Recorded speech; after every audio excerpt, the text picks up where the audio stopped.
waxay caan ku yihiin baa qur-aanku tilmaamaya inay farxaan markii ay arkaan goob muslim ku jabay.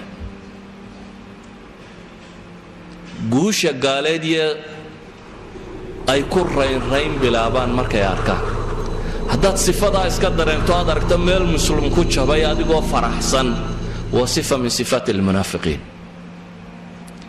ilaahay baa subxaanahu wa tacaala qur-aanka wuxuu ku leeyay in tusibka xasanatun tasu'hum wain tusibka musiibatun yaquuluu qad akhadnaa amrana min qabl wayatawallaw wahum farixuun baa ilaahay leeyay qul lan yusiibanaa ila ma kataba allahu lana huwa mawlaana wacala allahi falyatawakkal ilmu'minuun.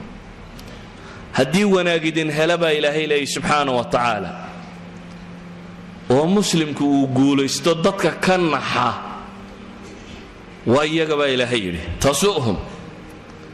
haddii xagga allaba masiiba idinka haleeshana waxay odhanayaan waa arkaynaa waxaasoo annagu waa ka tabaabushaysanna.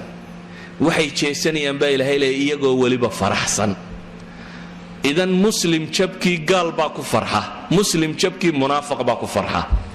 haddaad markaa aragto dad islaam u nisbo sheeganaya haddana meel muslim lagu jabiyey rayraynayo farxaya oo u arka inaan wax weynaba dhicina qola ama mutatarrifiin ama caynkan hadama saatan ahayd ay yihiin kuwa jabay, waa calaama min calaamaati almunaafiqiin. ilaahay baana ku asteeyey. idan haddaad astaantaa isku aragto waxaad garataa bale inay kuu soo hoyatay, aad u baahan tahay inaad dib isu nadiifiso.